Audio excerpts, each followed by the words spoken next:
Boa tarde, meu povo! Tudo bom com vocês, gente? E hoje eu trago para vocês um bolo clássico que é o nosso bolo de cenoura. E aí, gente, vamos aprender a fazer esse bolo maravilhoso? Primeiramente, gente, não esquece de dar o seu joinha, deixar nos comentários o que vocês estão achando das minhas dicas, das nossas receitinhas. Se vocês querem que eu faça alguma coisa, escreva aí, tá? Pra gente poder ir interagindo. Gente, a gente vai precisar de 4 ovos. Por que eu tô utilizando 4 ovos? Porque o meu é bem pequitinho. Então, eu vou colocar 4, tá? Se o seu for grandinho, usa 3, tá?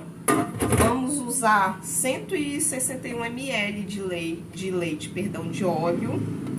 O meu óleo é de girassol, tá? Vamos utilizar 202 gramas de açúcar. Vamos colocar tudo aqui. E aí, vamos colocar pra bater. E vamos adicionar a cenoura aos poucos nessa misturinha aqui, tá? E aqui, quanto de cenoura, gente? A gente vai usar 168 gramas de cenoura. Como a minha cenoura é pequenininha, é equivalente a 3 cenouras, tá? Pequena. Se a cenoura for grandinha, não tem necessidade de você colocar 3, coloca 2, tá? Bora lá, gente. Já bati aqui, ó, no liquidificador. Eu não quis colocar barulho pra vocês, mas já tá aqui misturado, ó, batidinho. Pra quem tá vendo o vídeo agora, não quis assistir do início, vamos lá de novo. Vamos precisar para esse bolinho de cenoura 4 ovos, 161 ml de óleo de girassol, 168 gramas de cenoura, 202 gramas de açúcar e 174 gramas de farinha de trigo, que já está aqui, ó, peneirada, tá, gente? E também não podemos esquecer o fermento, que é 13 graminhas de fermento, que é equivalente a uma colherzinha de chá, tá? E aí não esquece de o fermento, ele só vai no finalzinho, que eu vou mostrar aqui pra vocês. Já bati tudo no liquidificador, tudo bonitinho, direitinho.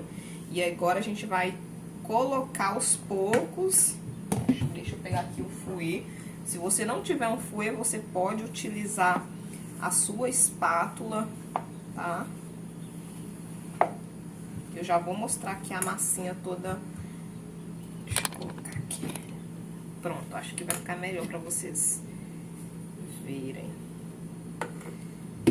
Gente, eu ainda tô sem uma base legal pra filmar, um ângulo bom pra vocês, sabe? Eu tô procurando um ângulo legal. E quando eu comecei a preparar o mise en place, gente, que foi a organização do material pra fazer meu bolo, eu já coloquei o meu forno, tá? Pra pré-aquecer a 180 graus. Eu fiz uma perguntinha no meu último vídeo, como vocês começam quando vocês vão preparar alguma receita? E eu tive uma interação muito bacana lá, um comentário, que ela diz assim, a primeira coisa que eu faço é tirar as coisas da geladeira. Muito bacana isso, realmente, porque tem gente que guarda ovo na geladeira, mas, gente, não precisa guardar seu ovo na geladeira, tá? Você pode guardar o seu ovo em temperatura ambiente, que não vai ter nenhuma alteração, ele não vai estragar, não vai acontecer nada, tá bom? Pode guardar fora da geladeira, mas é legal também para quem for utilizar quem for usar manteiga no lugar do óleo. Realmente tem que tirar a manteiga com antecedência, porque os ingredientes gelados vai ter uma alteração. Aí, gente, como ficou. No meu caso, eu não tiro nada da geladeira, porque eu não guardo nada na geladeira.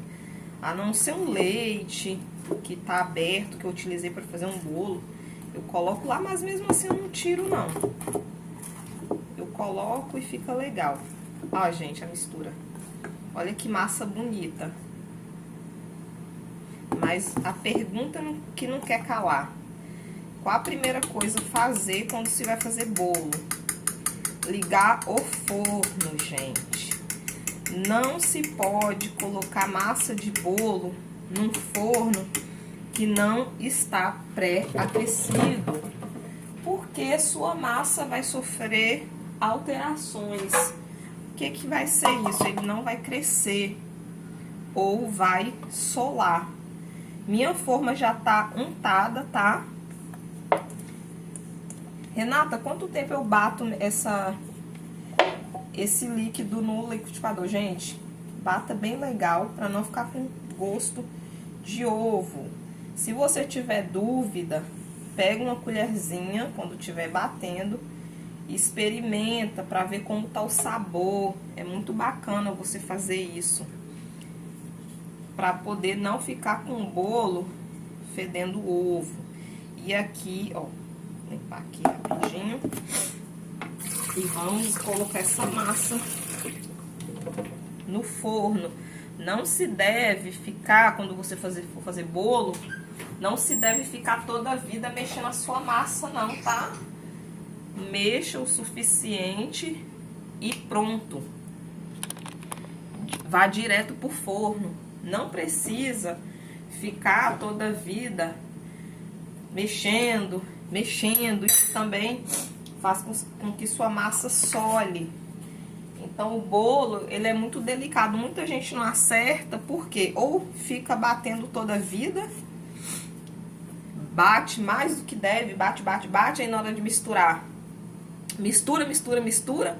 E esse tempo todo que você vai mexendo, vai manipulando, altera. Tem gente que vai fazer massa pão de ló, e eu vejo muitos vídeos, a pessoa fala, gente, mas eu bati tanto a minha massa, tava super linda. Só que o que desandou?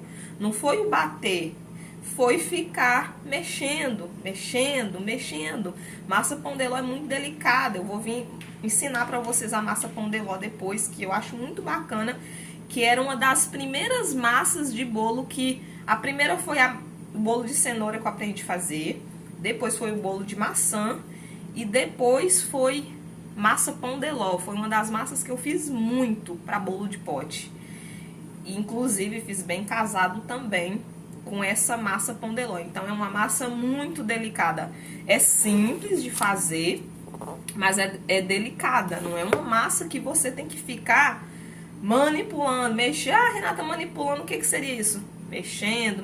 Ela tem que ser mexida, mas delicadamente. E não é pra ficar mexendo toda a vida, né? Porque tem gente que vai fazer um bolo e fica, e mexe. Isso altera, tá? No seu bolo. Então, quando for fazer um bolo, por isso que tem que deixar tudo prontinho, tudo separadinho. Também não dá pra você fazer o seu bolo no olhômetro. Ah, você tem que ter uma medida. Se você medir um bolo numa xícara, por exemplo, você começou a fazer um bolo e começou a fazer a medida numa xícara, separe aquela xícara e sempre faz as medidas nela. Não dá pra você colocar muito trigo, você tem que ter uma base de trigo, quantidade de trigo. Eu aprendi como? Eu tenho uma xícara aqui, que ela foi quem me salvou. Essa xícarazinha minha sogra me deu há muito tempo. E eu comecei a fazer bolo com ela, com a medida dela. Então, quando eu faço bolo, quando eu fazia bolo sem balança, eu utilizava uma xícara dessa de leite. Para esse bolo de cenoura, seria de óleo, uma xícara e meia de trigo, uma xícara e meia de açúcar. Isso aqui, era tudo nela, tudo nessa xícara. Inclusive, tem vídeos meus aqui no canal que é utilizando essa xícara, que eu não sabia utilizar uma balança. Hoje em dia facilita muito quando você... E todas as bases dos meus bolos, não é porque eu vi, não, tá? Eu não tirei de alguém essas gramas, não. São exatamente as gramas que eu utilizava dessa xícara. Ela é a minha base para os meus bolos, tá? Inclusive, todas essas receitinhas que eu tô passando para vocês são receitinhas minhas, que eu mesma não peguei de lugar nenhum. Foi bolos que eu fui fazendo na época e foi dando certo utilizando a medida dessa xícara. Por isso que é legal, quando você for fazer algo que você utilizar uma xícara como medida e dá certo o seu bolo, ok, utiliza sempre ela. Até você um dia adquirir uma balança para você poder fazer a pesagem. Mas se você tiver uma xícara e for fazer um bolo e for fazer a medida nela, coloca ela numa vitrinezinha, porque ela vai ser o seu norte. Essa xícara aqui eu ficar, meu Deus, se ela quebrar, o que eu vou fazer? Hoje em dia eu já medi tudo nela para saber quando pesa tudo, para poder até vir para passar para vocês como se faz uma receita através de uma pesagem, de utilizar balança, que não é difícil. Se vocês quiserem aprender melhor a utilizar uma balança, deixa aqui nos comentários que eu venho. Diga, Renata, eu quero aprender a utilizar a balança, que eu venho fazendo a medida para vocês tudinho bonitinho com a balança, mostrando para vocês, porque antigamente eu não sabia usar balança. Quando você coloca algo na balança, tem que parar, tem que saber tudo direitinho para poder ter uma pesagem direitinha. Não é difícil, viu? E aí vamos esperar o nosso bolo, que eu vou voltar aqui mostrando para vocês o resultado do bolo. Outra coisa, quando coloca o bolo no forno, nada de abrir seu forno. Tenha paciência, espera pelo menos 15 minutos o seu bolo dentro do forno. Se eu for abrir o meu forno agora, o meu bolo vai sofrer um choque térmico. Por quê? Porque ele vai pegar a temperatura de fora com a temperatura de dentro. Não se pode. Eu sei que às vezes a gente fica ansiosa para poder ver o que está acontecendo. Nem todo forno tem luz. O meu, por exemplo, não tem luz. Então não dá para eu ficar acendendo a luzinha para ficar olhando o que está acontecendo ali dentro. Coloca o seu bolinho, tenha paciência, que vai dar tudo certo. Não fica abrindo o forno, não.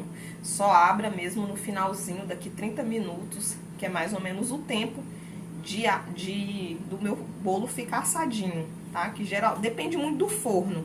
Tem forno que é 40 minutos, tem forno que é menos. O meu, por exemplo, ele é muito bom. Então, já ele vai estar maravilhoso, já vai estar bom. E eu venho mostrar pra vocês aqui.